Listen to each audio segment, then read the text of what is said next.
Till you find your way back home.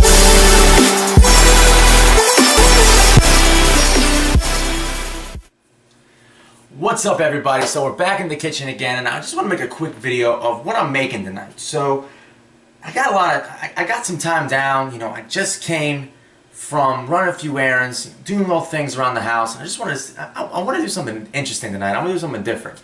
So I want to show you guys exactly what I did. Now, I got a little inspiration from watching some of Krys Jones's GAF cooking. You know, you guys have to know that I am a POG Army member. You know, I've been an Army man for the longest time.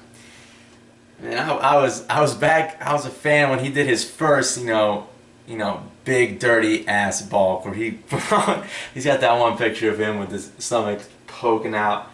And that's just funny. Anyway, guys, so first, let me tell you what I did. Let me pull something out the oven for you. So it's going to be kind of hard for you to see because of condensation, but I boiled some beef, okay? Now what I did is I took a frying pan, put 73-27 meat to fat ratio beef, which is kind of the least lean quality beef you can get is in one of those big rolls. So it was cheap, and, you know, it got me through the day.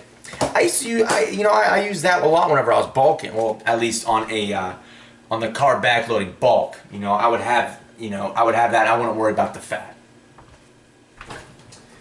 Whoops. But anyway, guys, I basically boiled it down, got all the fat out of the meat. So essentially, I followed this procedure. Actually, Mark Lobliner has a video. It's one of his old ones. You can tell because the video is not very good quality. Well, he showed a procedure how to get the most out of your cheap beef, how to get the most fat out of it. So I went ahead and did that. And what I'm going to do, I'm going to log it into my chronometer or your Fitness Pal. Go ahead and do something like that as 95 lean ground beef, because I got literally almost all the fat out. You boil it down, you put it in the frying pan, get all the fat out, strain it, and then take a pot of boiling water and just pour it over. Make sure there's a bowl underneath it and on your sink, and just get all that excess fat off of it. It's essentially just getting like 90 to 95% lean ground beef, which is pretty inexpensive. But the 95 or 90 is really expensive. I mean, even if you go to Kroger, Walmart, Giant Eagle, wherever it is, and you even get just turkey, 99% fat-free turkey is expensive. You guys have to know that. Anyway, long tangent. Got some crazy lean beef. Next, what I'm doing, I got my inspiration from this. I'm gonna show you the video. Actually, I have it paused right now. Let me show you. So we're gonna watch Krys Jones make some macro-friendly lasagna. Get serious. Thanks, Krys. Doing my videos justice. Help me out here. Anyway, so what I'm doing is I'm just, I got a lot of time. So what I did is I put my 80 grams of white rice in my rice cooker. I don't really use that a whole lot just because, by the time I do get home, I don't want to cook my rice in a rice cooker. That takes too long.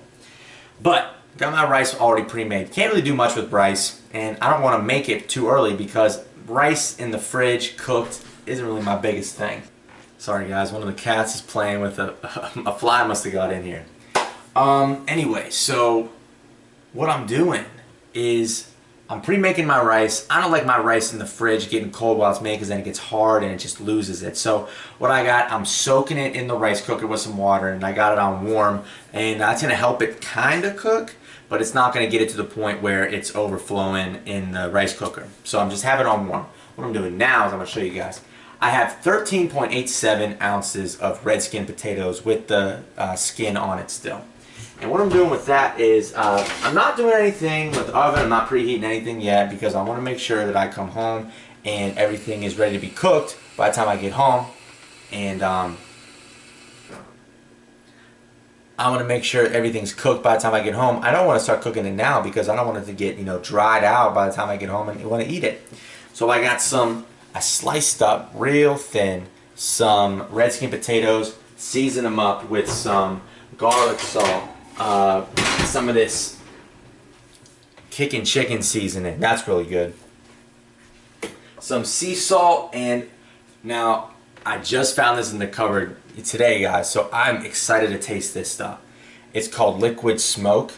I don't know if you guys, whenever you put it on something, it smells, I can't even explain it. It smells so good. I'm hoping that it tastes just as good as it smells, because this stuff, if this works, the macros, I mean, there's only 10 milligrams of sodium in this thing, so it's virtually just like a Mrs. Dash, someone like that. You know, something very low sodium, but it tastes really good.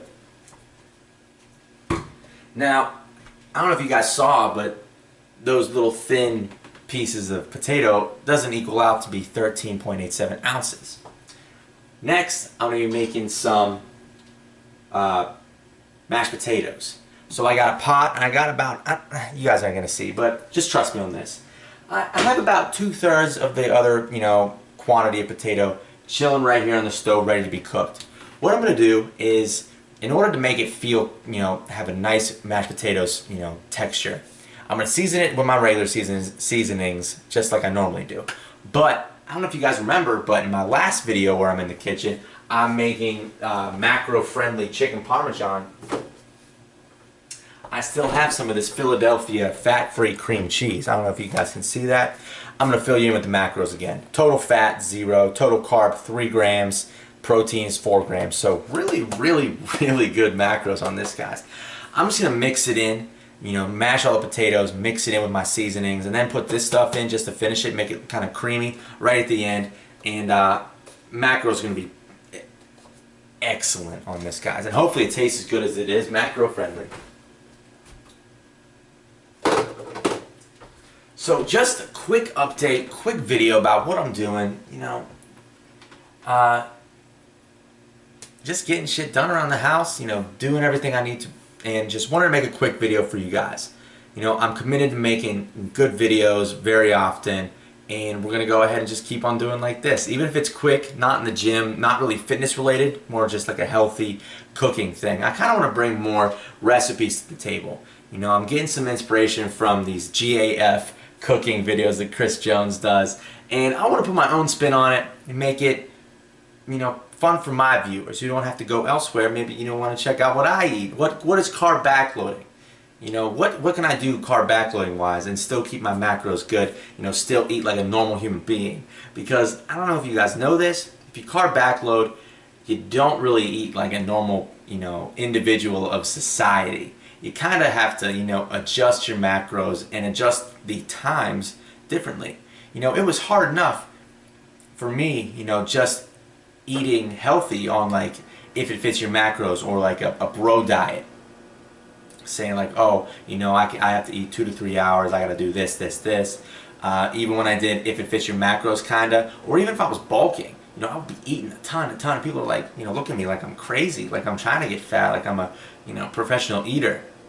But now I'm carb backloading, so I have to, you know, kind of put everything out of my diet and then wait till, you know, later to eat my carbs. So it's even harder. But I want to show you guys, you know, maybe the nutrient timing thing makes it a little tougher on you. Maybe it's going to be, you know, make you feel like an outcast, so to speak, but I don't really care. Hopefully you guys don't care. Just give you guys some good tasting carb backloading recipes that you guys can try. And even if you're not carb backloading, guys, you could still use this recipe because it's going to taste great and it's going to be Flex Kitchen approved. I'm going to coin that. Thanks for watching, guys. And remember, from the Vinny Flex Kitchen, always stay flexed. Until you find your way back home.